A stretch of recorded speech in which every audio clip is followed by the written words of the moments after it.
இடைவெளிக்கு பிறகு மீண்டும் தொடரலாம். இது கேள்வி நேரம். இலங்கையில் நடைபெற்ற போர்க்குற்றம் இனப்படுகொலை மொத்தத்தில் அங்கே பாதிக்கப்பட்ட அப்பாவி மக்களுக்கான நீதி விசாரணை எந்த அளவிற்கு நடைபெற இருக்கிறது, அதில் உள்ளபடியே உண்மையான குற்றவாளிகள் அந்த குற்றத்திற்கான விதைகளும் வேர்களும் தண்டிக்கப்படுவதற்கான வாய்ப்புகள் இருக்கின்றதா, இந்த தளத்தில் விவாதித்துக் கொண்டிருக்கின்றோம். இலங்கையிலிருந்து தமிழ் மிரர் பத்திரிகையினுடைய ஆசிரியர் திரு மதன் நம்மோடு நேரலில் இணைந்திருக்கிறார். திரு மதன், வணக்கம். வணக்கம். இந்த ஐநா மன்றத்தில் மனித உரிமை ஆணையத்தில் நடைபெற்றுக் கொண்டிருக்கக்கூடிய அந்த பொது விவாதம், தொடர்ந்து நடைபெற இருக்கக்கூடிய வாக்கெடுப்பு, இது இலங்கையில் பாதிக்கப்பட்ட மக்களுக்கான நீதி விசாரணையை பெற்றுத்தர உதவும் என்று நீங்கள் நம்புகிறீர்களா? உங்களுடைய பார்வை என்ன?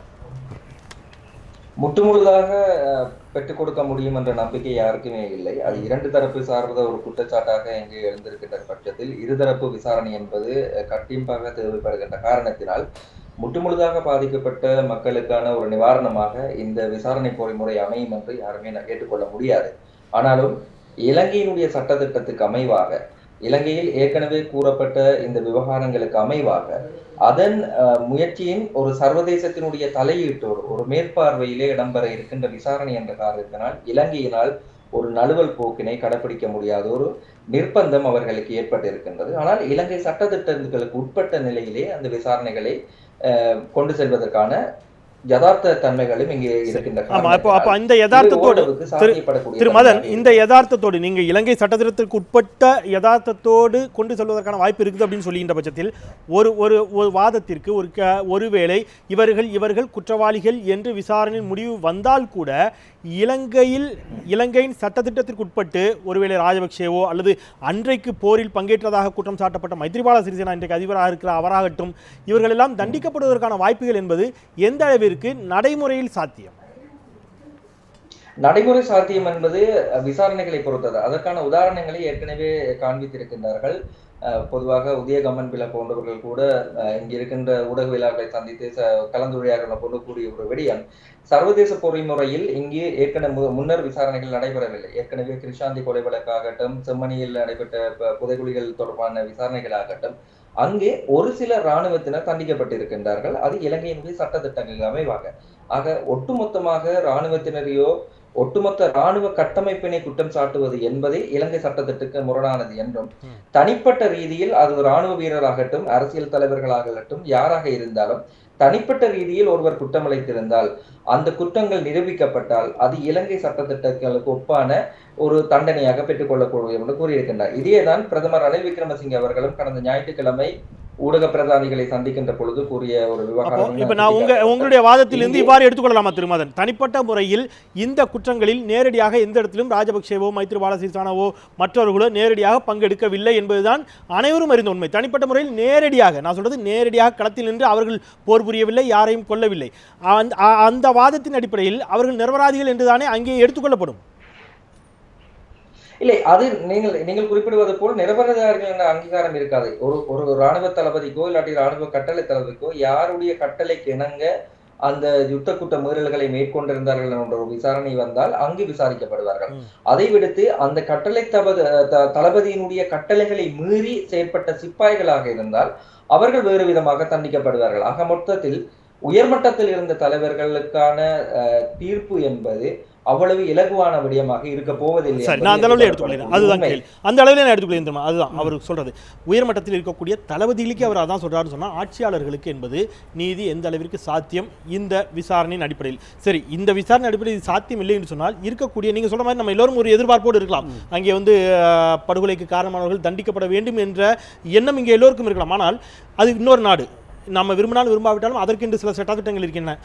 சர்வதேச நீதியின் மூலமாக எப்படி இவர்களுக்கான சரியான நீதியை, பாதிக்கப்பட்டவர்களுக்கான நீதியை பெற்றுத்தர முடியும் நீங்க நினைக்கிறீங்க?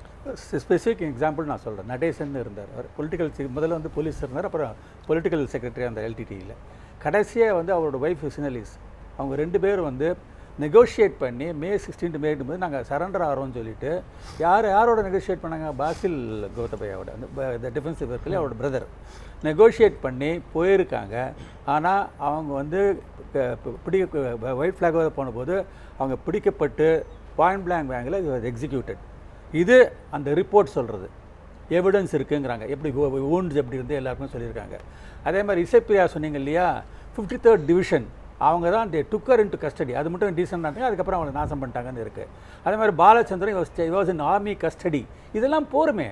இது மாதிரி நிறைய இது இருக்கு. நீங்க பாத்தீங்கன்னா இந்த ரெஸ்பான்ஸ் இதுல எல்லாமே நீங்க இதுல ரெண்டு விஷயமா எவிடன்ஸ் இருக்குங்கறாரு திரு மதன் தெளிவா சுட்டி காட்டுகிறார்.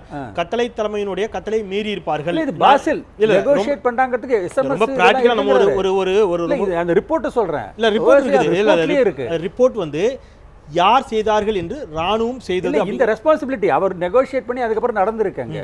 அப்போ தட்ஸ் நாட் கேக் பார்லஸ். அவர் என்ன யூஎஸ் சிட்டிசன் எஸ்கேப் பண்ண முடியாதுன்னு சொல்றாங்க. அதையும் நான் படிச்சுட்டேன். நான் யூஎஸ்ல கோத்தபயம் யூஎஸ் சிட்டிசன் தான். He cannot escape. அங்கேயே ப்ராசிக்யூட் பண்ணலாம். That is what I meant by accountability.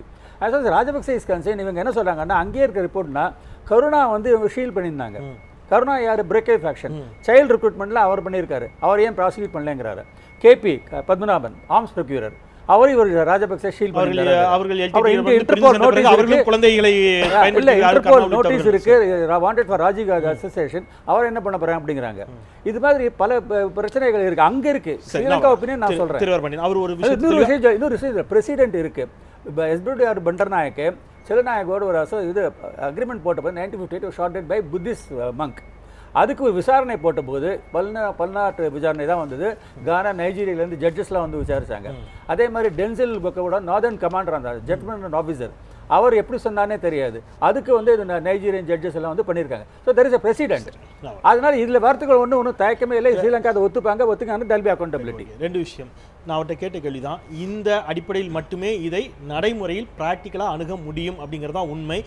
Basil Rajapaksa அவரெல்லாம் இதில் தொடர்பில் இருந்தார் என்பதை அவர்கள் ஆதாரப்பூர்வமாக ஏதோ இடங்களில் நிரூபித்திருக்கிறார்கள். அதனால் அவர்கள் எந்த இடத்துலையும் எஸ்கேப் ஆக முடியாது அப்படிங்கிறது அவருடைய வாதம்.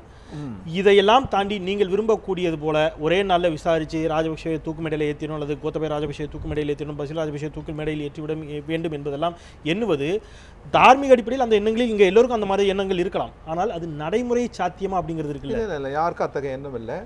குற்றவாளிகள் நீதி முன்னால் நிறுத்தப்பட வேண்டும், பாதிக்கப்பட்ட மக்களுக்கு நீதி வழங்க வேண்டும். அங்கிருந்து அதிலிருந்து நம்ம பேசுகிறோம். 2011 ஐநா வல்லுநர் குழு நேரடி விசாரணைக்காக இலங்கை சென்றது. பிறகு அது ஒரு அறிக்கையை மனித உரிமை கவுன்சிலுக்கு அளித்தது. அதில் என்ன சொல்கிறாங்கனாக்கா, எங்கேயும் மக்களை சந்தித்து நேரடியான விசாரணை செய்வதற்கு இலங்கை அரசு ஒத்துழைக்கவில்லை. இராணுவ உதவியுடன் ஓரிரு இடங்களுக்கு எங்களை அனுப்பினார்கள். உயர் அதிகாரிகள் வல்லுநர் குழு வெரி மோஸ்ட் டாப்பஸ்ட் அவங்க தான், அவங்களுக்கே அந்த கதி. இப்போ நீங்கள் கலப்பு விசாரணையில் யாருடைய ஹேண்டில் இருக்கும்? நூரம்பக் விசாரணை அப்படிதான் நடைபெற்றது. கலப்பு விசாரணைன்னு அது நீதி கிடைக்கலன்னு சொல்லி ஐநா சபையில் பலமுறை பேசப்பட்டு சர்வதேச விசாரணை வந்தது.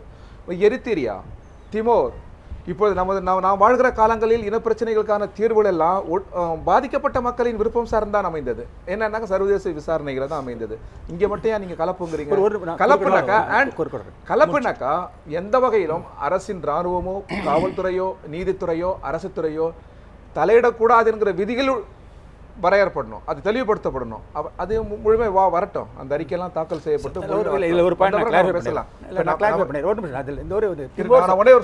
இதுல இனக்குற்றம் வரலன்றீங்க பாரு. இனக்குற்றம் நடைபெற்று வந்தால் ரெஸ்பான்சிபிள் வந்து ஐநாவை சார்ந்தது. 26வது பிரிவில் ஒரு நாட்டுக்குள்ள நாடுகளின் அமைப்பு தான் அது. ஆனா ஒரு விதி இருக்கு, நாடுகளின் அமைப்பு நாடுகளின் தவிர பிறையில் சுட்டி காட்ட முடியாது. ஒரு நாடு அரசு அங்கு வாழ்கிற மக்களை இனப்படுகொலை செய்தால் அதுக்கு என்ன இருக்கு? அதுக்கு ஐநாவில் எந்த ஏற்பாடும் இல்லை. அப்ப வந்து ஐநா தான் முழு பொறுப்பு. இல்ல 21வது பிரிவில் என்ன சொல்றாங்க? அது இருக்கலாம், but it was not prove. நடைபெற்றது இனப்படுகொலை இல்லையா? அது சார் நீங்க you go with the report. UNSC report நீங்களே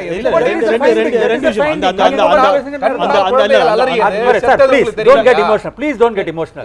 இல்ல ஃபேக்சுவல். உங்களுக்கு வராதுங்க எமோஷன், அதுக்காக எல்லாரும் வரக்கூடாது சொல்லாதீங்க. ஈஸ்ட் மோர் எமோஷன் உங்க மேல இல்லங்க. எமோஷன் உங்க மேல இல்ல, படுகொலை செய்த அரசு மீது. அரசு நீங்க